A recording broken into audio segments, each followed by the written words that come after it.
তোমাদের ব্যাগগুলো খুব ভারী। আমি খুব বেশি ক্লান্ত হয়ে পড়েছি। ক্যান্টিন পর্যন্ত যখন চলেই এসেছো, তাহলে এখানেই কোথাও ব্যাগগুলো নিয়ে বসো। কিন্তু আমি কোথায় বসবো? এখানে তো কোথাও জায়গা খালি নেই। তুমি এখানেই বসো, আমরা এক্ষুনি আসছি। আচ্ছা সাকিনা, তুমি ব্যাগের দিকে খেয়াল রেখো, আমরা খাবার খেয়ে আসছি। ঠিক আছে, তোমরা নিশ্চিন্তে খাবার খেয়ে আসো। সাকিনা কত বোকা, আমাদের সব কথা শোনে। বোকা নয়, ও ভয় পায় আমরা ওকে একা না করে দেই। আমাকে আমার বয়ফ্রেন্ডের সাথে পার্টিতে যেতে হবে, কিন্তু আমি তো অ্যাসাইনমেন্ট করিনি। তো কি হয়েছে? সাকিনা আছে তো, ও করে দিবে। আরে তুমি এখানে কি করছো? আমরা তো তোমাকে ব্যাগগুলো দেখে রাখতে বলেছিলাম। ব্যাগগুলো চুরি হলে এর জন্য তুমি দায়ী থাকবে।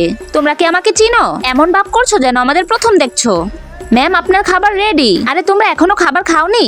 তোমরা দুজন তো একই রকম দেখতে। তোমরা কি যমজ বোন? আপু তুমি এখানে? হ্যাঁ, আমি তোমাদের নতুন কাউন্সিলর। আরে বাপ রে, পালাও এখান থেকে। সাকিনা, আমাদের ব্যাগ দাও, আমাদের ব্যাগ আমরাই নিতে পারবো। আচ্ছা আপু, আমি আসছি। সবার সাথে থাকা তো জরুরি। দাঁড়াও, সবাইকে খুশি করা জরুরি নয়, কখনো কখনো নিজের ভ্যালু বাড়ানোর জন্য না করাটাও আমাদের জন্য খুব জরুরি। এখন আমি কি করব? ওরা মনে হয় আমার উপর খুব রেগে আছে। অন্যকে খুশি করার জন্য নিজেকে ছোট করা বন্ধ করো। আরে বড় আপু তুমি এখানে? এবার তোমার জায়গায় আমি সাকিনা সেজে ওদের কাছে যাব না। প্লিজ, ওরা জানলে খুব রাগ করবে। কিছু হবে না, ওদের শিক্ষা দেওয়াটা খুব জরুরি। সাকিনা কোথায় ছিলে এতক্ষণ? আর আমার পার্সেল কোথায়? সরি, ভুলে গিয়েছি। আর এখন থেকে নিজের কাজ নিজে করতে শিখো।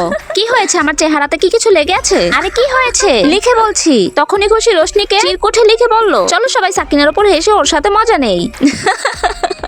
তোমাদের চালাকি বন্ধ করো। আমি জানি চিরকুটে কি লেখা আছে, তাই তোমরা আমাকে বোকা বানাতে পারবে না। কিন্তু তুমি কিভাবে জানলে? কারণ তোমরা এগুলো যেখান থেকে শিখেছো, আমি ওইখানের প্রিন্সিপাল।